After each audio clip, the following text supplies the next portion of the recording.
जमाने में बिजली घर सबसे ज्यादा किसके समय में लगे? आप ही बता दो। तमाम बिजली घर हैं जितने भी देहात है, गांव देहात से मेरे सवाल हैं और गांव देहात से हम आप लोग आ रहे। आपका चैनल वास्तव में बहुत सारी समस्याओं को उठा रहा, जगह जगह जा रहा, गौशालाओं के उसमें भी उठा रहा है। आम आदमी के जो बुनियादी और बेसिक चीजें हैं उनके प्रति भी सजग है, हर चीज के उसमें, और निर्भीकता से आप उठा रहे। अवैध राशन दे रहे भूखों को, भूखे हैं हम भाई। हैं हमारी खाद्य सुरक्षा की गारंटी यूपीए सरकार ने बनाई। शासन में कौन सी कमी थी महाकुंभ में? अब तो ड्रोन और फैसिलिटीज, सीसीटीवी और पहले में और अब में टेक्निक में व्यवस्थाएं। कितना अंतर है? बढ़ती जा रही। सही मायने में तो यूपी गवर्नमेंट के समय में अगर सही देखा जाए संचार क्रांति तो राजीव गांधी। हमारे यहाँ कुआखेड़ा है, ये संगम है, हम तो यहाँ से दर्शन कर लें, यहाँ भी संगम है तो यहाँ कर लें। हम दिखावा नहीं करते। टन जो है गेहूं का उत्पादन मान के चलो 3 करोड़ लक्ष्य रखा उन्होंने खरीद का। कितने % है? ऊंट के मुंह में जीरा। ऐसे ही धान का है, कौन सी खरीदारी है? ये 60% फसलों का जैसा है मोटा। तो उसके बारे में क्या कहना चाहिए जिस प्रकार की वहाँ व्यवस्था की गई है? देखो, ये हमारे जो हिंदू वैदिक सनातन धर्म के अंदर महाकुंभ, हमारे शास्त्रों में इसका उल्लेख है और ये बहुत पवित्र है महाकुंभ। तो उस पे गंगा यमुना सरस्वती इनके संगम पे, आज तो सरस्वती तो लुप्त प्राय ही है वहाँ पे, लेकिन मान्यता है वहाँ पे, तो कुंभ भरा जाए वहाँ पे, महाकुंभ है।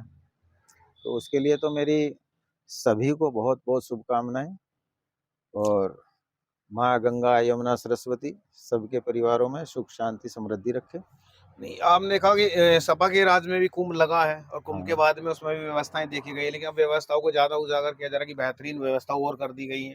कुछ ऐसा लगा आपको भी? अच्छा, एक बात बताइए, सपा के शासन में कौन सी कमी थी महाकुंभ में? अब तो ड्रोन और फैसिलिटीज, सीसीटीवी और पहले में और अब में टेक्निक में कितना अंतर है? बढ़ती जा रही।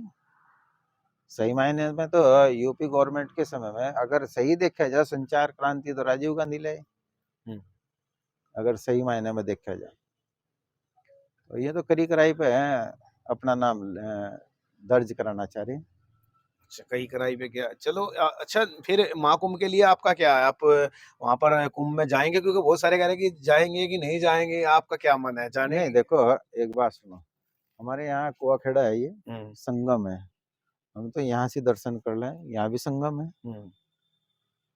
तो यहाँ कर लें।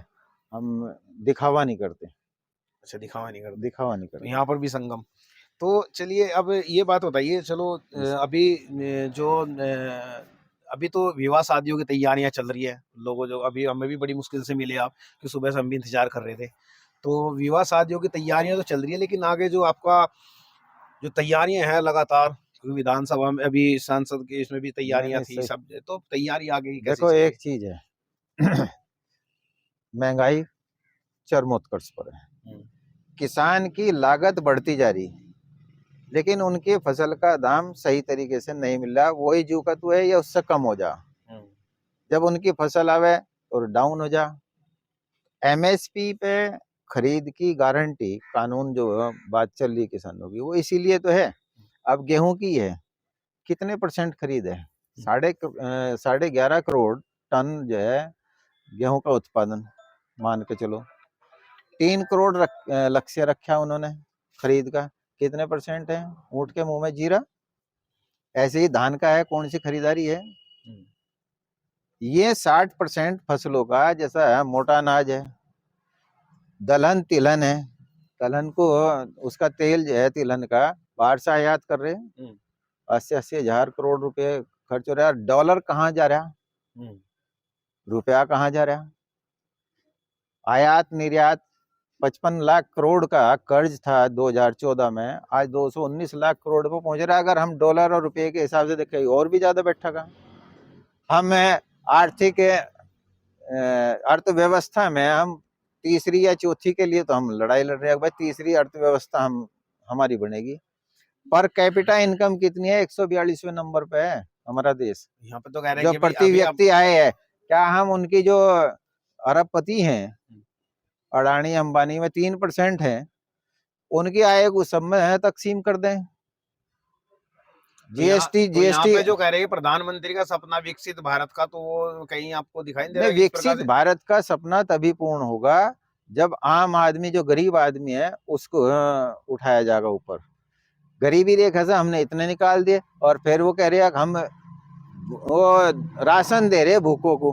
भूखे हैं हम भाई? हैं, हमारी खाद्य सुरक्षा की गारंटी यूपीए सरकार ने बनाई, जिसमें समाजवादी भी शामिल थी। यूपीए सरकार की तो देन है। या तो क्या आप 3 रुपए किलो और 2 रुपए किलो उस टाइम अनाज का और चावल का, गेहूं का, चावल का, उस पे राशन मिला कर था, लेकिन 1 किलो चीनी भी मिली थी, मिट्टी का तेल भी मिला था, वो तो खत्म कर दिया।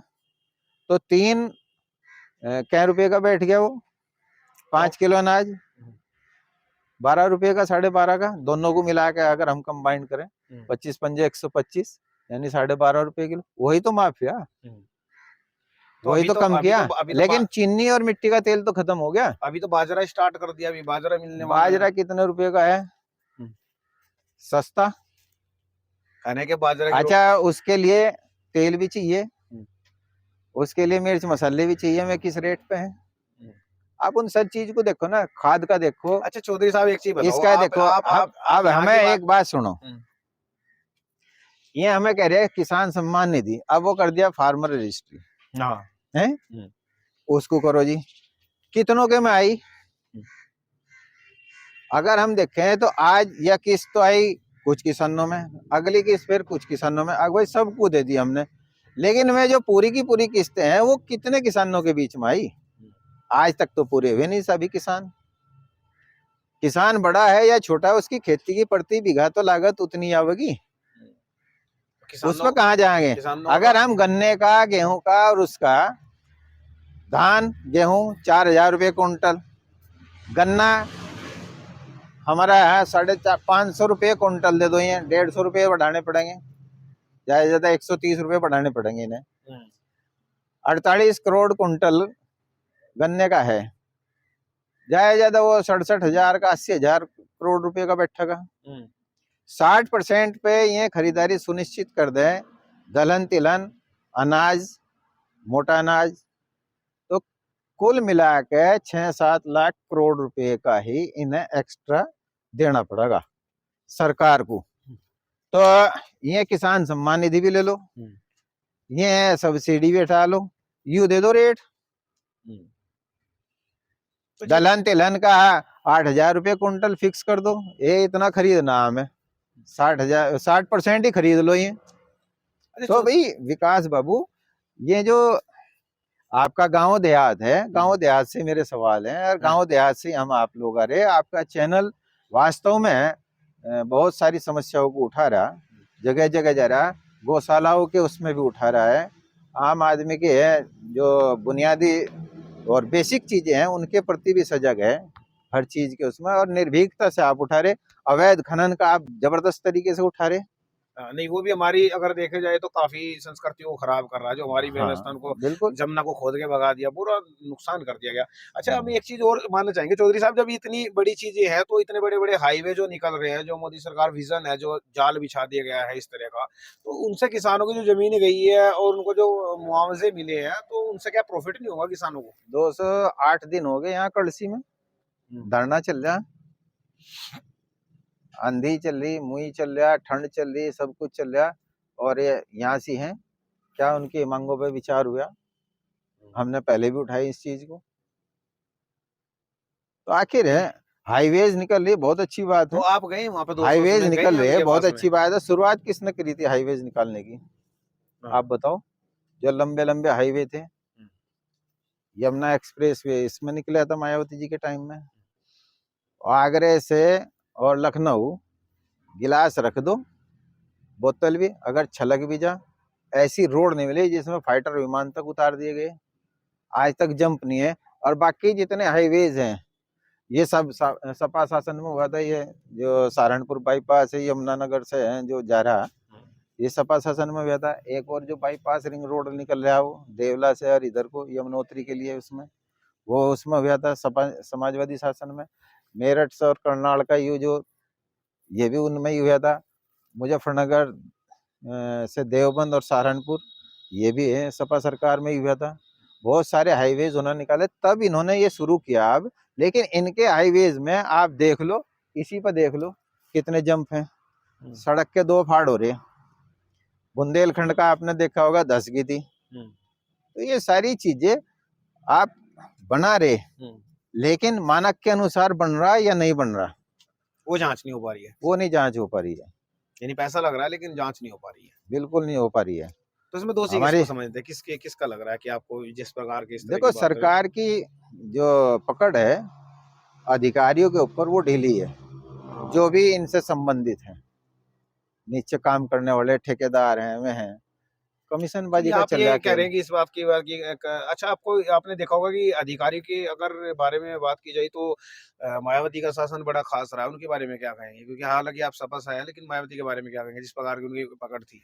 नहीं देखो, अधिनायकवाद या तानाशाही रवैये से ऐसे नहीं चलती सरकार। हंटर से थोड़ा ही चलक रहे। जब सरकार में जो सरकार चलाने वाले हैं, जनप्रतिनिधि हैं, वो ईमानदारी और सच्चाई के साथ चलेंगे, नीचे तक अपने आप व्यवस्था सुधर जाएगी। चाहे वो कोई भी सरकार हो। कोई भी सरकार हो। समाजवादी शासन में बदनाम ज्यादा किया गया कुछ लोगों ने, लेकिन अगर अखिलेश यादव जी का विजन देखें, अखिलेश यादव जी जैसा विजन नहीं है। जिन्होंने घोषणा पत्र को जनवा दिया, उन्होंने ही जनवाया घोषणा पत्र। टकटकी लगा के देखने लगे क्या है घोषणा पत्र में, और ये तो घोषणा पत्र को ही बदल दें। तो उन्होंने अपने घोषणा पत्र में तमाम बातें जो भी कही गई थी, अक्सर से उनका पालन किया था, उनसे बढ़कर काम किया था। मेट्रो की जो लखनऊ में इधर किसके जमाने में, बिजली घर सबसे ज्यादा किसके समय में लगे, आप ही बता दो।